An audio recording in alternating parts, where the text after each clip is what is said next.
নমস্কাৰ বন্ধু বান্ধৱীসকল, আজি স্বাগতম জনাইছোঁ নতুন ভিডিঅ' লৈ। আপোনালোকৰ সিদিনাখন ভুটীয়া পুখুৰী দেখালোঁ। এতিয়া আজি দেখাবলৈ গৈছোঁ আমি কচুবিলৰ এটা প্ৰসিদ্ধ মন্দিৰ। বহুতে গম নাপায় মন্দিৰটোৰ বিষয়ে। আপোনালোকক আজি দেখাবলৈ যাই আছোঁ 33 কোটি দেৱ দেৱীৰ মন্দিৰ এটা, যিটো মন্দিৰ তাৰমানে এজন ডক্তৰে তেওঁ জীৱনভৰ কমাই পুঞ্জি দি মন্দিৰটো বনাইছে। বলক মন্দিৰটো দেখাবলৈ যায়। এতিয়া বলক, আৰু বেছি সময় নাই, আহি থাকক, চাই থাকক। ভিউটো এটা চাওক, ইমান ধুনীয়া ভিউ।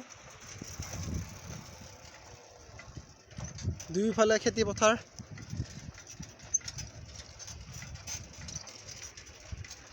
নীৰৱ নিস্তব্ধ পৰিৱেশ।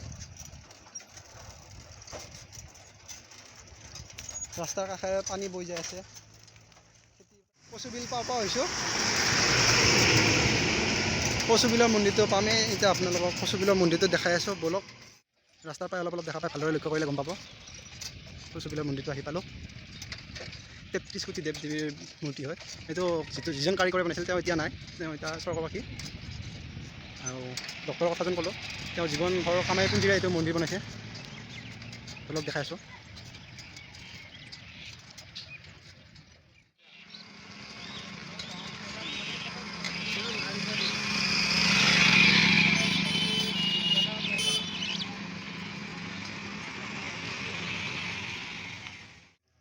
এইটো সেই মন্দিৰটো আপোনালোকক দেখাম বুলি কৈ অহা 33 কোটি দেৱ দেৱীৰ মন্দিৰ।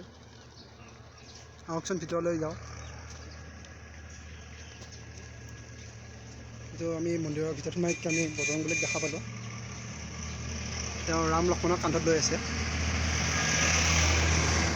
পিছত যোৱা ল'লে আমি আকৌ গণেশ বাবাক দেখা পালোঁ।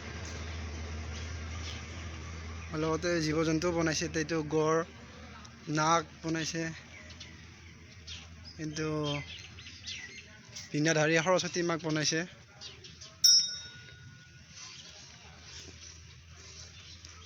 কলীয়া দমন বুলি কৈছিল যে আপোনাৰ শ্ৰীকৃষ্ণই যেতিয়া আপোনাৰ কালনাগক দমন কৰিছিল। আৰু এইটো প্ৰভু নাৰায়ণৰ 21 হাত দীঘল মূৰ্তি বনাইছে। এইটো আপোনাৰ 21 হাত দীঘল হ'ব। লগতে এইটো মহাদেৱৰ মন্দিৰ।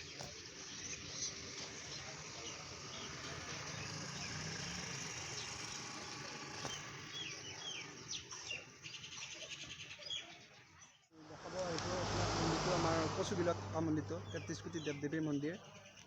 এনেকৈ ফালৰ পৰা দেখাব পাৰি। এনেকৈ আহি মেইন মন্দিৰ আছে। এইটো মহাদেৱৰ মেইন মন্দিৰ হয়। আৰু ইয়াতে নাৰায়ণৰ মন্দিৰ আছে আৰু ভালেকেইটা মন্দিৰ আছে। এনেকৈ আপোনালোকক দেখাব পাৰি। আহক আৰু দেখাওঁ মন্দিৰটো।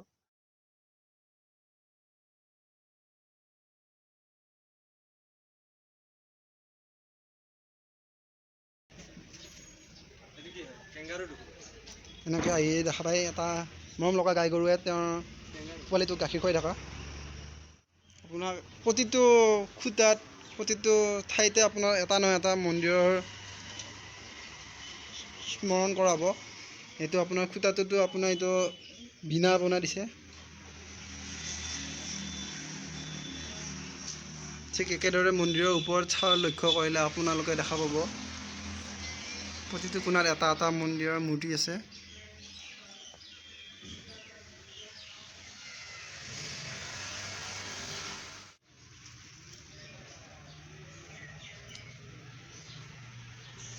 প্ৰতিটো খুঁটাতে এটা নহয় এটা আপোনাৰ চিহ্ন পাব। এইখন আপোনাৰ তৰোৱাল হয়।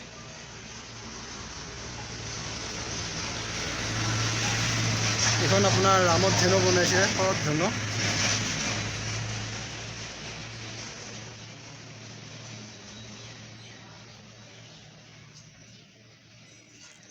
মন্দিৰটো সুন্দৰ পৰিৱেশ।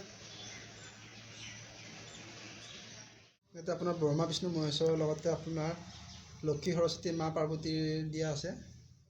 এইটো আপোনাৰ নাৰায়ণৰ মৎস্য অৱতাৰ হয়।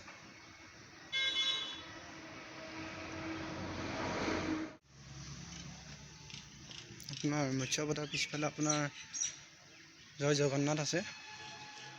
জয় জগন্নাথৰ মন্দিৰ। ঠিক মন্দিৰটো খুব সুন্দৰ পৰিৱেশ। আপোনালোকক দেখাবলৈ পাই মই বহুত ভাগ্যৱান। মোৰ কথা পাতিম যিজন ডক্টৰৰ তেওঁৰ অতি পৰিশ্ৰমৰ ফলত এইখিনি হৈছে। তেওঁৰ জীৱনৰ জীৱনটো আপুনি দিয়াৰ ফলত তেওঁ এইখিনি কৰিব পাৰিছে। যিজনে তেওঁৰ অতি পৰিশ্ৰমৰ ফলত এই মন্দিৰটো বনাইছে। ছাৰ, আপুনি অলপ মন্দিৰটোৰ বিষয়ে কওক, কেনেকৈ কিমান পৰিশ্ৰমৰ ফলত এই মন্দিৰটো হোৱাৰ সক্ষম হৈছে? এইটো মানে মোৰ সৰুৰ পৰাই এটা মানে আছিল, এইম আছে যে কিবা এটা সেৱা আগবঢ়াম। হয়।